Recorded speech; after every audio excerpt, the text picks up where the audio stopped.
Hello guys, അപ്പോൾ ഞാൻ ഇവിടെ അമ്പലത്തിൽ വന്നിരിക്കുകയാണ്. അയ്യപ്പൻ്റെ അമ്പലത്തിൽ വന്നിരിക്കുക, അയ്യപ്പ അമ്പലത്തിൽ വന്നിരിക്കുകയാണ്. അപ്പോൾ ഇവിടുത്തെ ഒരു കാഴ്ച കണ്ടു. നേരമല്ല, ഇവിടുത്തെ ചോറില്ലേ, ചോറുകൾ കുഞ്ഞു ഉള്ളികളിലാക്കിയിട്ട് ഇങ്ങനെ വെച്ചിരിക്കുകയാണ്. അത് കാക്കകൾക്കും പ്രാവുകൾക്കും ഒക്കെ കഴിക്കാനായിട്ട് നേദിച്ചിട്ടുള്ള ചോറ്, നേദിച്ചോറ് ഒരു പ്ലേറ്റിലാക്കിയിട്ട് കുഞ്ഞു ഉള്ളികളിലാക്കിയിട്ട് വെച്ചിരിക്കുന്നത് ഈ കാക്കകളും പ്രാവുകളൊക്കെ വന്ന് കഴിക്കും.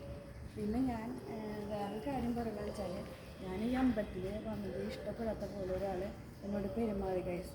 അപ്പോൾ എനിക്ക് ഭയങ്കര വിഷമമായി, നല്ല വേദനയായി. അപ്പോൾ ഞാൻ അവനെ കൊല്ലണം എന്നാണ് വിചാരിച്ചത്, പക്ഷെ കൊന്നില്ല. ഞാൻ കാണിച്ചു തരാം ഗൈസ്, നിങ്ങൾക്ക് ഇവനെ കണ്ടാൽ ചിലപ്പോൾ അറിയാൻ പറ്റുമായിരിക്കും. നിങ്ങൾ പറയും ഗൈസ്, ഞാനിവനെ കൊല്ലണം വേണ്ടിയൊന്ന് കണ്ട ഗൈസ്. നല്ല തരത്തിൽ അവൻ എന്നെ കടിച്ചു. ഞാൻ ഇങ്ങോട്ട് വന്നത് ഇഷ്ടപ്പെടാത്ത പോലെ അവൻ എന്നെ കടിച്ചു ഗൈസ്.